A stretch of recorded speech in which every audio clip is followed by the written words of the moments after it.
Good morning, all dear students. This is Harish Gangwar, and I welcome you all on this channel, Excellence English Classes. Please subscribe my channel and press bell icon, and never miss an update from this channel. Today, I'm going to explain Act 2 and Scene 1 from The Tempest by William Shakespeare.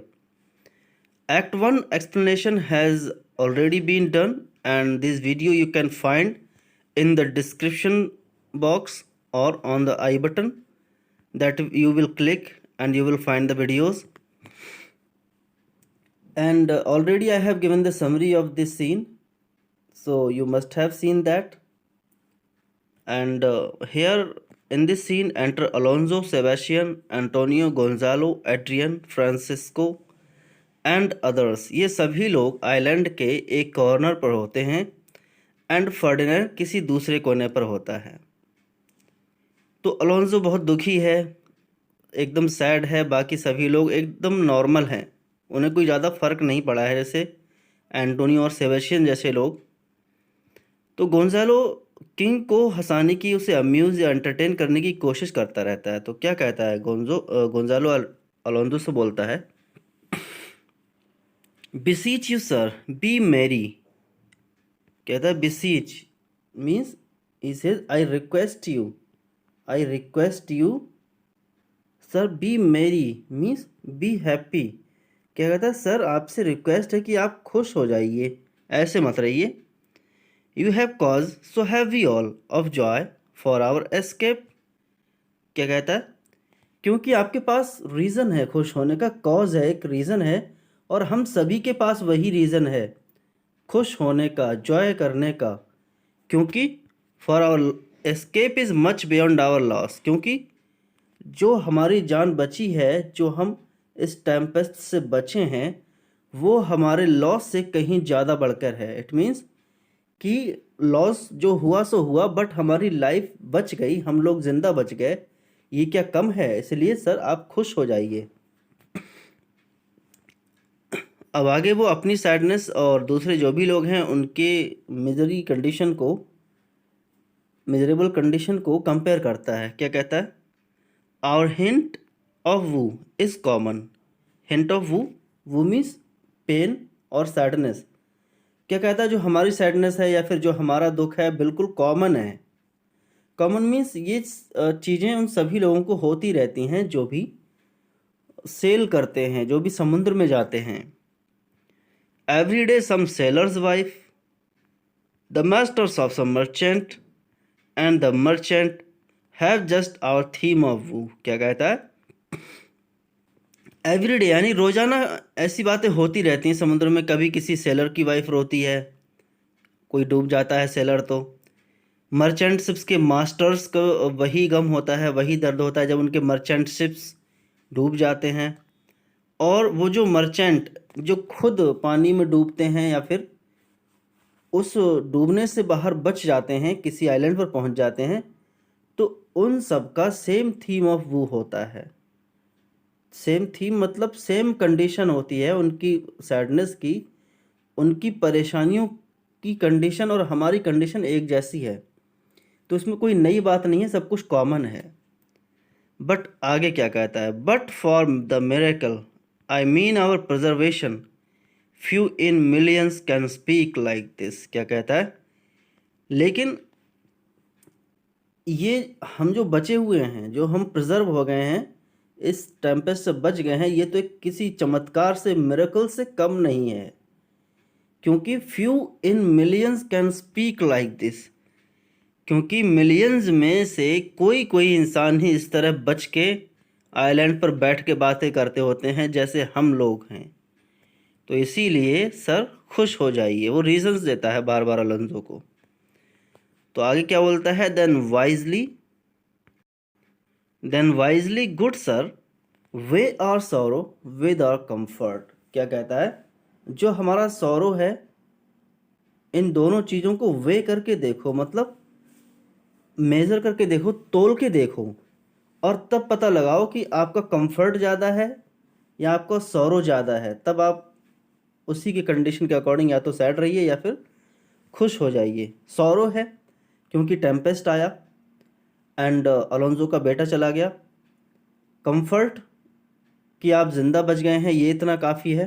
तो कहता है कि sir दोनों चीज़ों को पहले आप वजन कर लीजिए, तोल लीजिए दोनों चीज़ों को। अब अलोंजो क्या कहता है, अलोंजो किसी की बात को सुनना ही नहीं चाहता है, वो इतना डूबा हुआ है गम में, इतना दुख।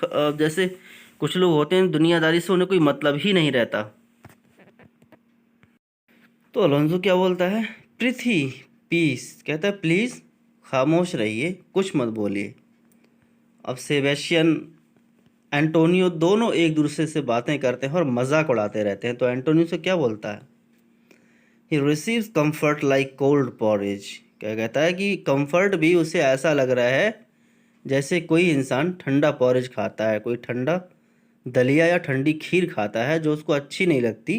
वो कंफर्ट को इस तरह से ले रहा है कि उसे कंफर्ट पसंद ही नहीं आ रहा है, जो उसकी लाइफ बच गई है उससे वो एक्सेप्ट नहीं कर पा रहा है। एंटोनियो सेबेस्टियन से क्या बोलता है, the visitor will not give him over so. अब क्या कहता है, विजिटर जो है वो उसे ओवर नहीं होने देगा। विजिटर यानी जो उसकी सैडनेस है, जो उसका दुख है, वो उसे जाने नहीं देगा, मतलब अलोंजो को अपने दुख से बाहर निकलने नहीं देगा।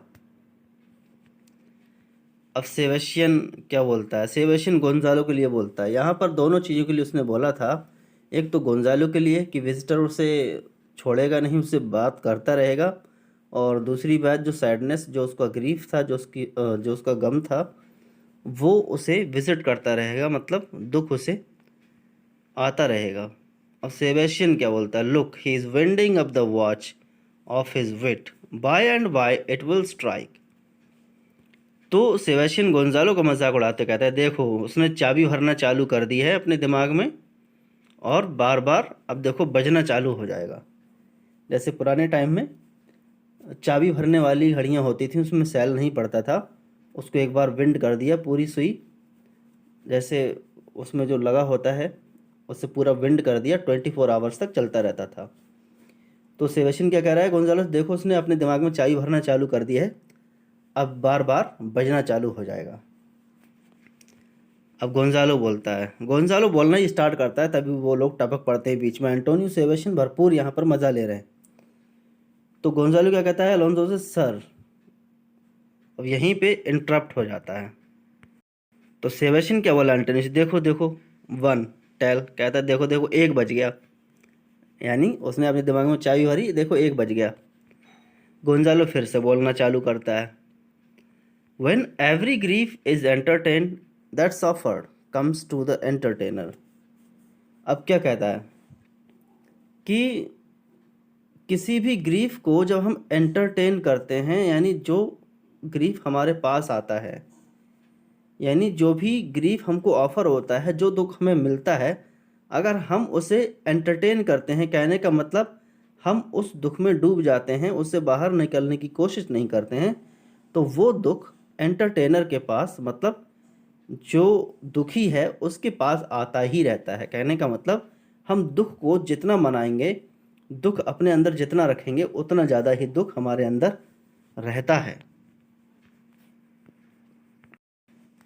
यहाँ पर सेबेस्टियन उसके दुख को अलग वे में ले आता है, कहता है देखो अ डॉलर, यानी यहाँ पर वो पैसे वाले, करेंसी वाले डॉलर की बात करता है, बट गोंजालो उसके वर्ड को चेंज कर देता है दूसरे मीनिंग में। तो गोंजालो क्या बोलता है, dolour comes to him indeed. देखिए ये वाला जो डॉलर है वो है करेंसी, ठीक है, ये करेंसी है, एंड ये वाला जो डॉलर है वो है पेन, ठीक है, यानी दुख, तकलीफ, दर्द। तो गोंजालो क्या कहता है, हाँ तुमने सही कहा, बिल्कुल राजा दुख में ही है। उसने उस डॉलर के लिए कहा था, लेकिन गोंजालो समझ गया था कि इस डॉलर की बात कर रहे हैं, बट गोंजालो ने उनकी बात को पलट दिया, उसमें दिमाग था इतना। अब क्या बोलता है, you have spoken truer than you purposed. और क्या कहता है, तुमने जानबूझकर बिल्कुल सही बात कह दी है, जो तुम पर्पस करते थे, कहने का मतलब जो तुम कहना चाहते थे, जो तुम बोलना चाहते थे, उससे भी कहीं ज़्यादा ठीक बोला है। हाँ कि राजा इस समय बहुत ज़्यादा दुखी है, वो डॉलर में है, डॉलर मतलब पेन में है। अब सेबेस्टियन भी क्या कहता है, you have taken it wiselier than I mean to should. क्या कहता है कि जैसा मैंने सोचा था उससे कहीं ज़्यादा वाइजलियर तुमने इसका मीनिंग समझ लिया। अब गोंजालो क्या बोलता है, अलोंजो से बोलता है देयर फॉर माई लॉर्ड, यानी बार बार उससे बोलता रहता है कि सर खुश हो जाइए, ये करिए वो करिए, इतना दुख मत मनाइए। बट एंटोनियो पे कोई असर पड़ने वाला, उस पर अलोंजो पे कोई असर पड़ने वाला नहीं है। तो एंटोनियो बार बार उससे क्या कहता है, सेबेस्टियन से, 5 what a spendthrift is he of his tongue, कहता है कितना खर्चीला आदमी है ये, कितनी इसकी जुबान चलती है, कितना बोलता रहता है, कभी थकता नहीं है बोलने से। अब अलोंसो गोंजालो से बोलता है आई प्रीथी स्पेयर, कहता है मुझे छोड़ दो प्लीज़, मुझसे बात मत करो। अलोंसो कुछ भी सुनना नहीं चाहता है। तो गोंजालो क्या बोलता है, well I have done but yet, यानी कहता ठीक है मैंने बोलना बंद कर दिया, लेकिन फिर भी, क्या कहता है, लेकिन फिर भी अभी चालू रखता है। कहता है कि मैं बंद कर दे रहा हूँ बोलना, फिर भी चालू रहता है। तो सेबेस्टियन क्या बोलता है एंटोनियो से, ही विल बी टॉकिंग, कहता है देखो ये बोलता ही रहेगा, कभी चुपेगा ही नहीं। और एंटोनी क्या बोलता है विच। अब वो दोनों शर्त लगा लेते हैं, एक एड्रियन, उनका एक कोर्टियर होता है साथ में, एक लॉर्ड होता है कोर्ट का ही एड्रियन, और एक फ्रांसिस्को भी होता है। बट यहाँ पर एड्रियन एंड गोंजालो के बीच में वो लोग शर्त लगा लेते हैं। अब देखेंगे एड्रियन और गोंजालो के बीच में कौन पहले बोलेगा। तो एंटोनी क्या बोलता है विच of he or Adrian for a good wager, wager मतलब कहता है शर्त लगा लेते हैं हम। First begins to crow, crow तो कौवा होता है, कहता है काँव काँव, पहले कौन काँव काँव करना चालू करेगा, हम दोनों शर्त लगाते हैं कि पहले गोंजालो बोलेगा या फिर एड्रियन बोलेगा। सेबेस्टियन क्या बोलता है द ओल्ड कॉक, सेबेस्टियन ने शर्त लगा दी गोंजालो पे, कहता है कि गोंजालो पहले बोलेगा। अब एंटोनी क्या बोलता है द कॉकरेल, एंटोनी कहता है मैं कॉकरेल पे शर्त लगाता हूँ। कॉकरेल मतलब एक मुर्गा और एक मुर्गी का बच्चा, मुर्गी का बच्चा यानी छोटा वाला, वो ओल्ड था इसलिए उसको कॉक बोल दिया, एंड वो यंग था एड्रियन, तो उसके लिए कॉकरेल बोल दिया, कहता मुर्गी का बच्चा। तो कहता है कि मैं छोटे वाले पे शर्त लगाता हूँ यानी एड्रियन पे। तो सेबेस्टियन ने शर्त लगा दी गोंजालो पे एंड एंटोनियो ने लगा दी एड्रियन पे। तो सेबेस्टियन कहता है डन द वैगर, कहता है ठीक है डील। एंटोनियो भी कहता है ठीक है, और लॉफ्टर, लॉफ्टर मतलब यहाँ पर डील ही है, वो कहता है ठीक है डील पक्की हो गई। और अब आगे देखते हैं क्या होगा, कौन पहले बोलेगा। एंड यहाँ पर भी वही बोलता है मैच, डील पक्की, हाथ मिला के वो डील पक्की कर लेते हैं, ठीक है शर्त लग गई। अब एड्रियन ने बोलना चालू कर दिया पहले। सेबेस्टियन समझता था कि गोंजालो बोलता चला आ रहा है, बोलता चला आ रहा है, तो गोंजालो ही बोलेगा। बट इस बार बाजी पलट जाती है और बीच में एड्रियन अचानक बोल पड़ता है और क्या बोलता है, though this island seem to be desert, कहता है अच्छा ये आइलैंड तो थोड़ा डेजर्टेड लगता है, मीन्स वीरान और सुनसान लगता है। आगे वो बोलता रहता है, बीच में उसकी बात यहीं रुक जाती है और अब एंटोनियो बोलने लगता है, देखो देखो, हा वो हंसता है, देखो देखो ये बोल पड़ा, पहले एड्रियन बोल पड़ा और वो उस हंसी में कहना चाहता है देखो मैं जीत गया। तो सेबेस्टियन हार गया था, तो क्या कहता है, सो योर पेड, कहता है ठीक है तुम जीते। एड्रियन ने बोलना चालू किया था तो कंटिन्यू है उसका बोलना, आगे क्या बोलता है, उस आइलैंड के बारे में बोल रहा है।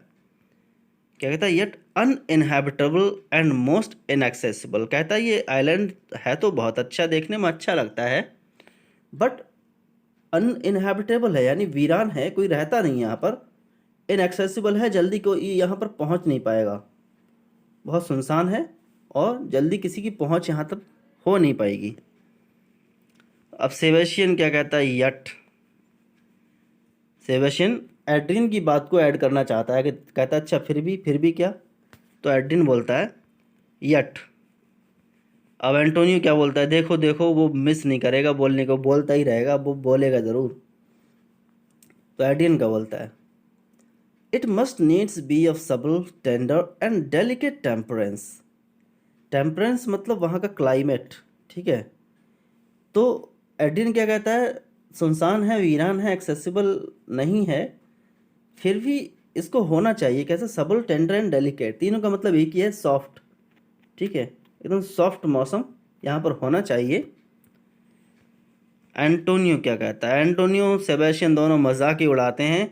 एंड वो टेम्परेंस को क्या बना देते हैं, क्लाइमेट को क्या बनाते हैं, कहते हैं कि वो एक लड़की है।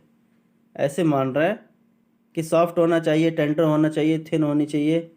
तो क्या कहता है, अच्छा अच्छा टेम्परेंस, अच्छा टेम्परेंस तो एक लड़की है। कहता है कि यहाँ पर एक लड़की होनी चाहिए आइलैंड पर, डेलिकेट वेदर हो या ना हो। तो ये लोग अपनी ही अलग बातों में मस्त रहते हैं। वेशियन भी बोलता है यस एंड सबल एज द मोस्ट लर्नडली डिलीवर्ड। कहता कि हाँ हाँ लड़की है, और वो भी बहुत सबल यानी थिन एंड सॉफ्ट, जैसे कि उसने कहा, जैसा कि एड्रियन ने कहा बिल्कुल वैसी ही होनी चाहिए। अब एड्रियन क्या बोलता है, the air breathes upon us most sweetly. क्या कहता है, यहाँ की हवा है देखो कितनी स्वीट होके बह रही है, कितनी मीठी है यहाँ की हवा, सुगंध आ रही है यहाँ की हवा में। अब सेबेस्टियन मजाक उड़ाता है, क्या कहता है, as if it had lungs and rotten ones. क्या कहता है कि मानो इस आइलैंड पर फेफड़े लगे हों और फेफड़े सड़ चुके हों, उनमें से जो बदबू आ रही है उसके लिए वो स्वीट हवा कह रहा है, यानी स्वीट विंड कह रहा है कि इसे सड़ी हुई चीज़ की बदबू में और गुड स्मेल में कोई फ़र्क ही पता नहीं है। एंटोनियो क्या बोलता है, or as it were perfumed by a fen. क्या कहता है कि सपोज करो कि ये इसमें फ़ैन की परफ्यूम मिली हुई हो हवा में। फ़ैन मतलब जो समुद्र में कूड़ा इकट्ठा हो जाता है, जो उसमें गंदगी इकट्ठी हो जाती है एक तली पे, एक साइड में, तो वो सड़ने लगता है एक साइड में इकट्ठा होकर। कहता है कि या तो उसमें फ़ैन की परफ्यूम मिली हुई हो, और ये एडिन कह रहा है कि कितनी अच्छी हवा बह रही है। तो एडिन बोल चुका, अब गोंजालो क्या बोलता है, here is everything advantageous to life. यानी वो दोनों बातें कर रहे हैं सिर्फ राजा को खुश करने के लिए, उसका ध्यान डिस्ट्रैक्ट करने के लिए, अपने लड़के की मौत की खबर से अलग करने के लिए। तो क्या कहता है, यहाँ तो सारी चीज़ एडवांटेजियस है लाइफ के लिए। अब एंटोनियो क्या बोलता है, ट्रू से मीन्स टू लिव। कहता है हाँ हाँ सारी चीज़ ठीक है, तुमने बहुत अच्छा कहा, लेकिन सब कुछ ठीक है, एडवांटेजेस है, सिवाय किसके, लाइफ के, यानी मीन्स टू लिव, जो सोर्सेज हैं जिंदा रहने के, खाना पीना, रोटी कपड़ा और मकान, वही नहीं है यहाँ पर, तो एडवांटेजेस किस बात का। कहता है हाँ हाँ एडवांटेजियस है, सिवाय रोटी कपड़ा मकान के अलावा। और सेबेस्टियन क्या बोलता है, of that there is none or little. क्या कहता है कि वो सारी चीज़ें हैं जो ट्रू, जो मीन्स टू लिव हैं, जो खाने, जो जिंदा रहने की चीज़ें हैं, या तो बिल्कुल नहीं हैं और हैं तो बहुत कम हैं। और गोंजालो एडिन क्या बोलते हैं, कितना अच्छा आइलैंड है। अब गोंजालो क्या बोलता है, how lush and lusty the grass looks, how green. कहता है देखो देखो यहाँ की घास कितनी अच्छी लग रही है, कितनी शाइनी चमकदार है, कितनी ब्यूटीफुल लग रही है यहाँ की घास। तो एंटोनियो क्या बोलता है, the ground Indeed is tawny. तो क्या कहता है, ग्राउंड तो ऐसी है, ज़मीन बिल्कुल टाउनी है। टाउनी मतलब मिट्टी के रंग जैसी वाली। क्या कहता है, यहाँ तो सिर्फ मिट्टी मिट्टी दिख रही है, घास कहाँ है यहाँ पर।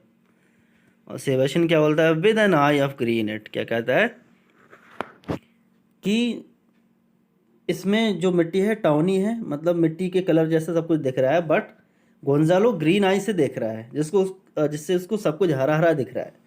कहता है सपोज करो कि गोंजालो की आंखें ही ग्रीन हो गई हों और इसलिए उसे सब कुछ हरा हरा दिख रहा है और आइलैंड पर है कुछ नहीं। तो एंटोनियो क्या कहता है, ही मिसेज नॉट मच। क्या कहता है, यानी बोलने से ये मिस नहीं करता है, कभी रुकता नहीं है बोलने से, बोलता ही रहता है।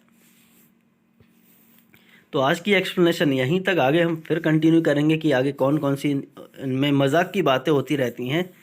फिर गोंजालो एक कॉमनवेल्थ का एक अपना आइडिया प्रेजेंट करेगा, जहाँ पर वो कहता है कि ये कुछ भी नहीं होगा, ठीक है, ना मालिक होंगे, ना नौकर होंगे, ना राजा होगा, ना प्रजा होगी, ना कोई मशीनरी होगी, एजुकेशन लॉ कुछ नहीं होगा। तो इस तरह का कॉमनवेल्थ वो सेट करना चाहता है। कॉमनवेल्थ के बारे में कल बताएंगे भी हम कि कॉमनवेल्थ एक्चुअली है क्या, कॉमनवेल्थ यहाँ पर वर्ड क्यों आया है। तो आज तक के लिए इतना ही। आई होप कि आपने वीडियो को लाइक किया होगा। प्लीज़ लाइक करिए, कमेंट करिए, चैनल को सब्सक्राइब कर लीजिए। आपके सब्सक्राइब से थोड़ा बहुत हमें भी मोटिवेशन मिलेगा। तो आज की वीडियो यहीं तक। Thanks for watching.